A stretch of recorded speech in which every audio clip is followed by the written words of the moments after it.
Some men spend their whole lives being careful. They check the numbers twice. They read the fine print.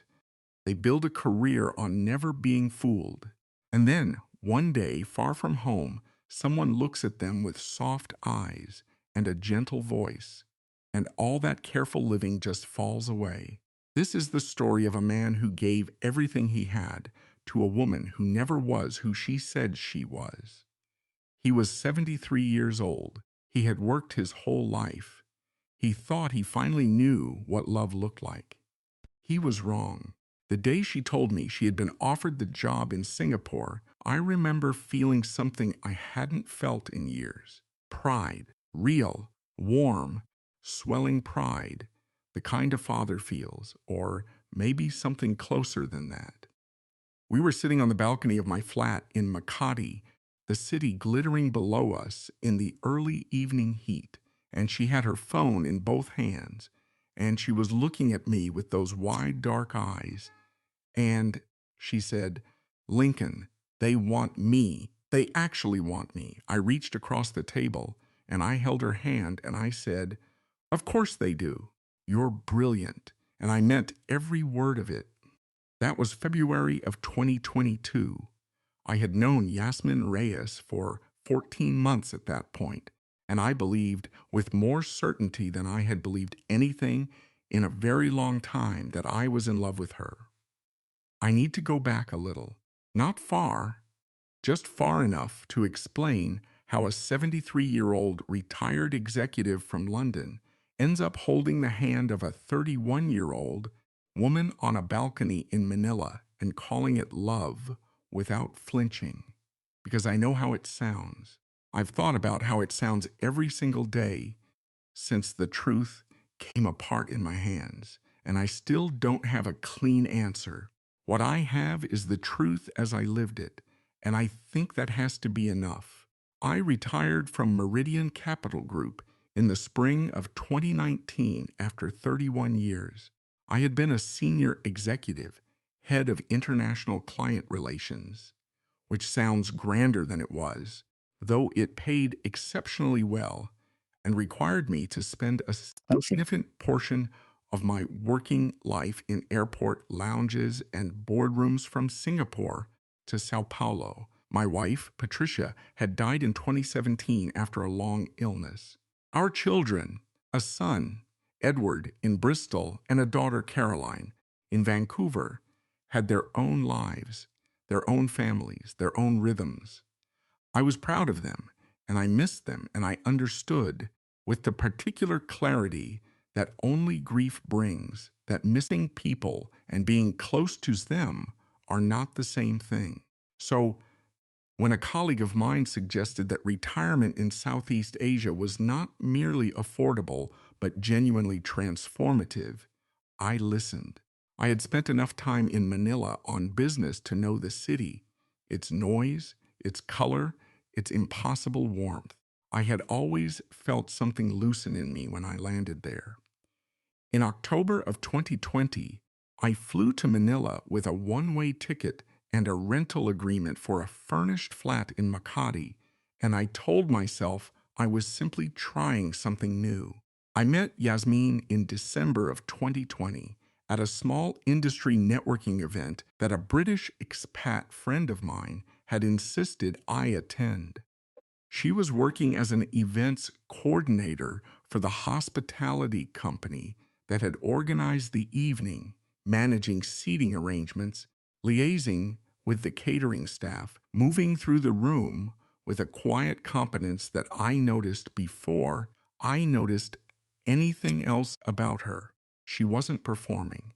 She wasn't working the room. She was simply doing her job and doing it well, and there was something about that, the absence of performance, that drew me in. We spoke briefly that evening. She was professional, warm without being familiar, and she remembered my name when she said goodbye. I thought nothing of it.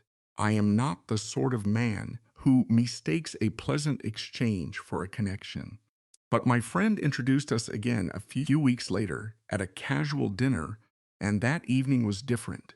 We sat across from each other for 3 hours, and we talked, really talked, about her work, her ambitions, her family in Manila, and about my career, my life in London, what I was hoping to find in the Philippines. She was curious in a way that felt genuine, not strategic. She asked follow-up questions. She pushed back on things I said. She laughed at the right moments and went quiet at the right ones. By the end of the evening, I knew I wanted to see her again. Over the following months, we built something that I can only describe as a genuine friendship first, and something more later. She was not pushy.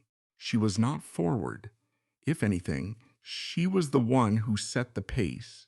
Cautious, unhurried, always with a slight reserve that I found deeply respectful. By the middle of 2021, we were spending weekends together.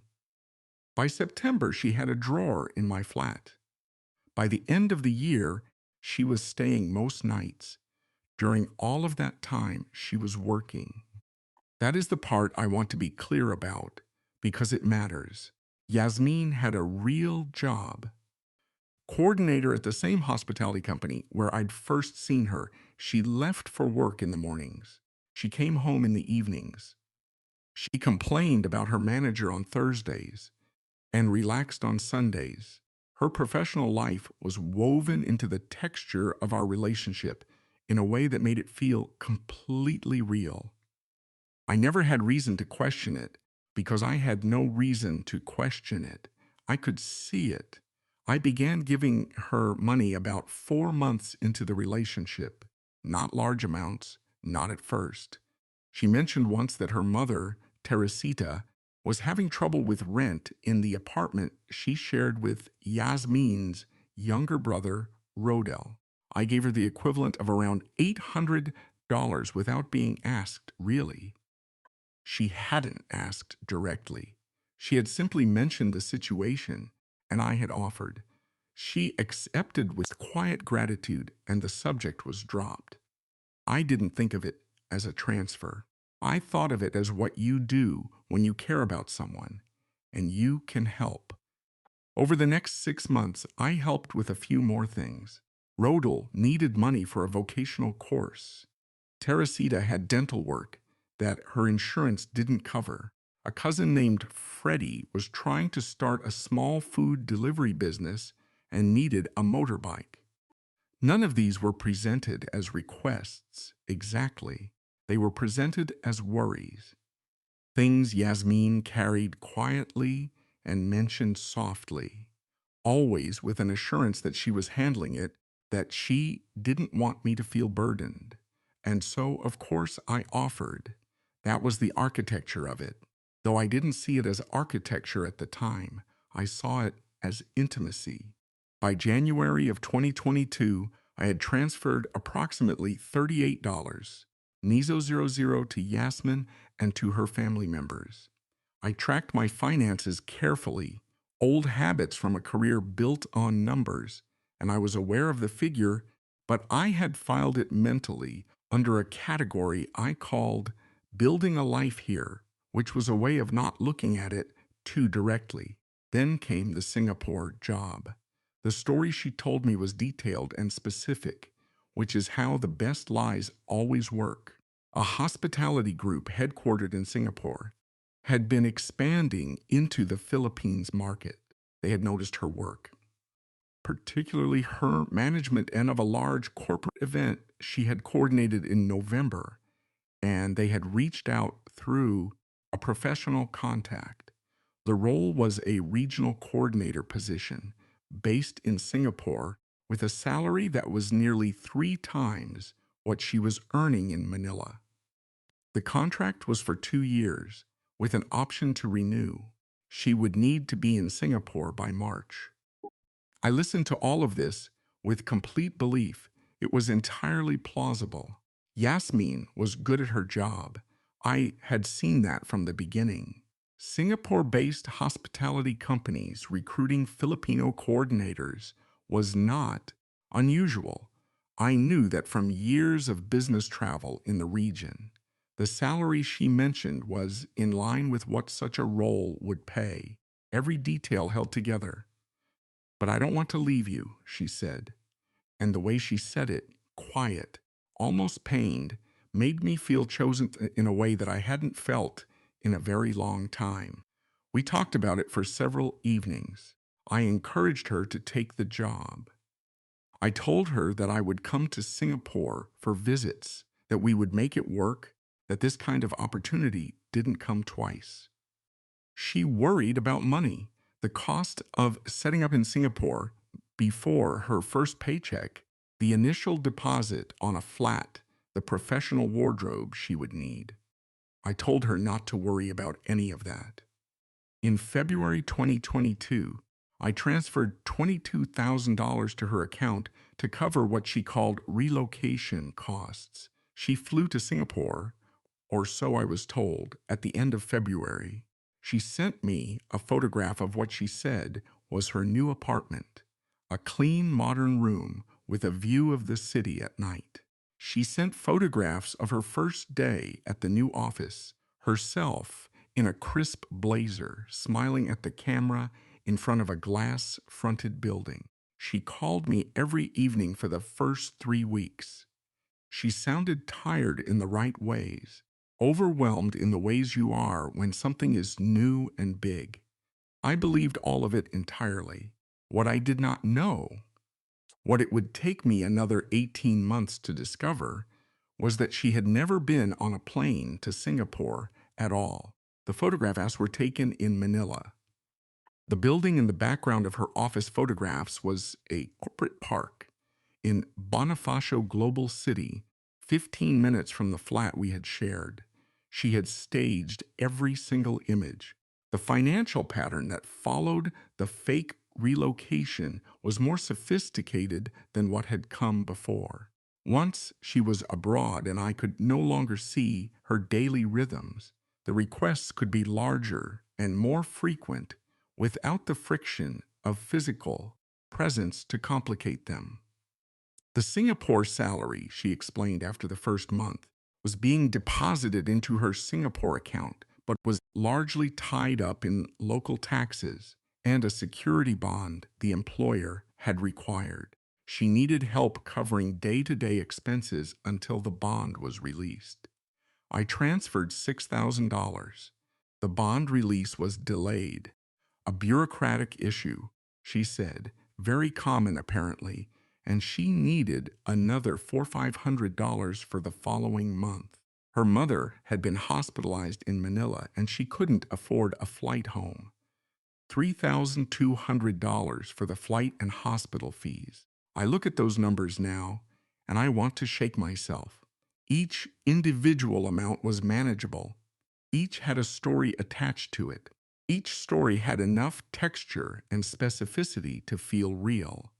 And threaded through all of it was her voice on the phone every evening, warm and tired and grateful, telling me she missed me, telling me she was counting the days until she could come back to Manila for a visit and she could see my face. The visits happened twice. In May of 2022, she came back for a long weekend, and it was wonderful. She was warm and present. She cooked for me. We sat on the balcony exactly as we always had, and it felt like nothing had changed. In September, she came back again for a week. Both times she left, something in me ached in a way that I recognized from much earlier in my life. The particular loneliness of the airport departure, of watching someone you love disappear through a gate. I know now that she had simply been staying elsewhere in Manila during the periods between those visits. I know now that the Singapore salary had never existed. I know now that the money I was sending each month, which by the end of 2022 had settled into a pattern of roughly $18,000 to $24.00 a quarter, was not supplementing a real income. It was her only income. It was her family's income. All of it. The first sign that something was genuinely wrong came in March of 2023, and it came from a direction I wasn't expecting. My son Edward called me on a Sunday morning. He called most Sundays, which I appreciated more than he knew. And during the conversation, he asked, carefully, whether I was doing all right financially. I told him I was fine. He was quiet for a moment, and then he said, Dad, Caroline mentioned, you've been making quite large transfers. We're not trying to pry. We just want to make sure everything's okay. I told him that I was supporting someone I cared about through an international career move and that it was entirely under control. He said, okay, in the tone that means it is not okay, but he respects me too much to push. That conversation unsettled me in a way I didn't acknowledge at the time. I filed it under the category of children worrying about an aging parent in a foreign country, which is natural and not necessarily indicative of anything real. But it planted something, a small, quiet unease that I carried with me for the following weeks. The thing that actually broke the story open was not dramatic. It didn't arrive as a confrontation or a revelation. It arrived as a coincidence, the way most truths do. A British man I had become friendly with through an expat group, a retired architect named Philip, who had lived in Manila for several years, mentioned at a lunch in April of 2023 that he had seen a woman who looked very much like your Yasmine at a restaurant in BGC the previous weekend. He had not been certain enough to approach her, he said, but the resemblance was striking. I smiled and said it was probably just a coincidence. Yasmine was based in Singapore, after all. But I thought about it all the way home, and that evening, when Yasmine called, I listened to the ambient sound behind her voice with a new and uncomfortable attention. She said she was at her apartment. There was traffic noise in the background. Singapore has traffic noise, so does Manila. They sound, I realized for the first time, more or less identical over a phone connection. I didn't say anything that evening, but the next morning I found the name of the hospitality company she had mentioned when she described getting the Singapore job. I had the name because I had written it down at the time, an old executive habit documenting details. I looked it up. The company existed. It was a real Singapore-based hospitality group. I found their contact page, and I emailed their HR department, presenting myself as an industry contact, trying to reconnect with a colleague, giving Yasmine's name and her approximate start date. The reply came 2 days later. They had no record of anyone by that name ever being employed with them, at any level, at any time. I sat with that email for a long time. I read it 4 or 5 times. I kept thinking there must be an explanation, a different spelling of her name, a contracting arrangement that wouldn't show up in the main HR database, some administrative gap. I was doing what I had been doing for 2 years, which was generating reasons not to believe what was directly in front of me. But something had shifted. Some final, quiet mechanism of self-protection had engaged, and this time I didn't turn it off.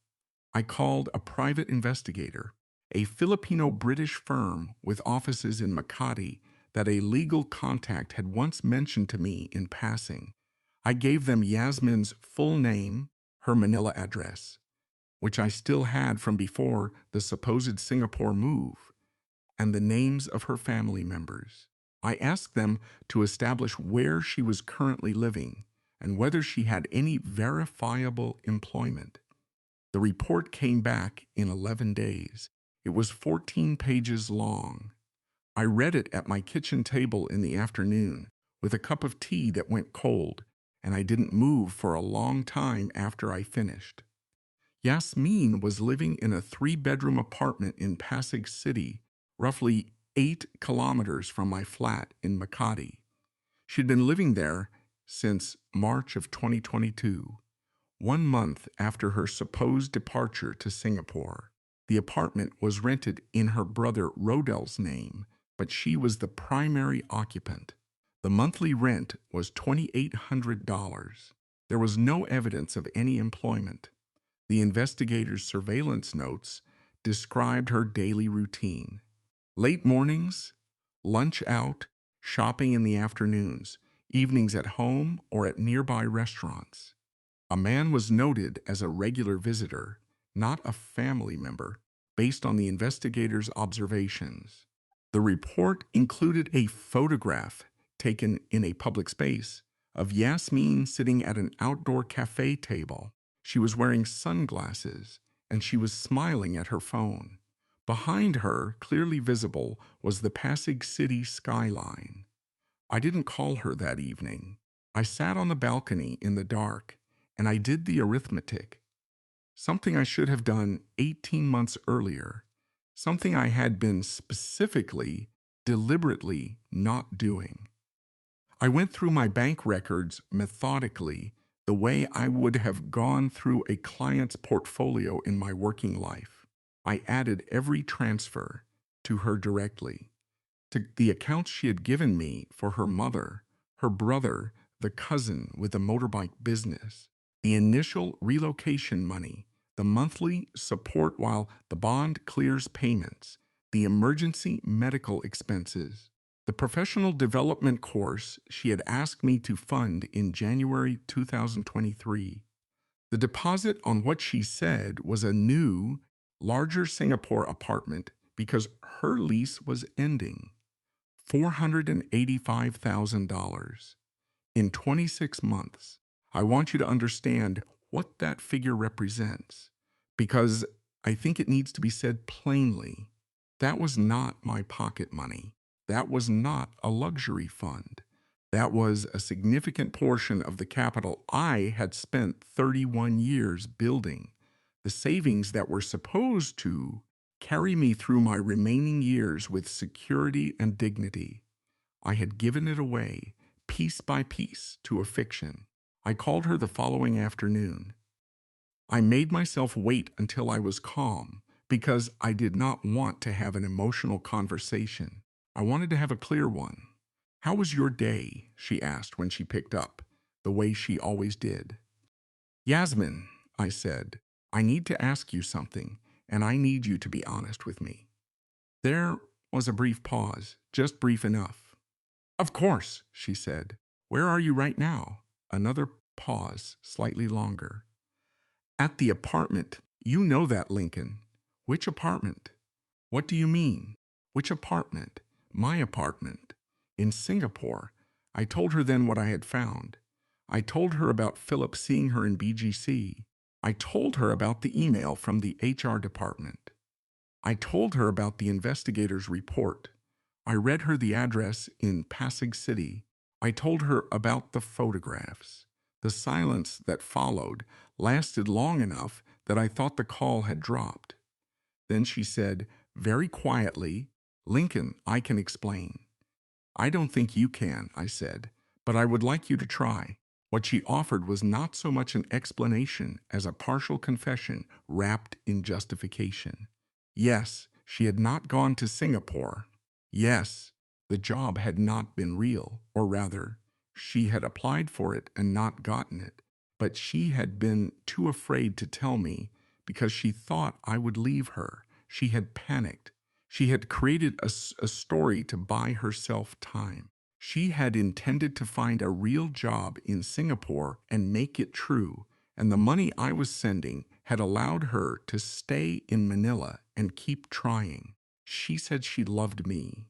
She said she was sorry. She said it had gone further than she ever intended.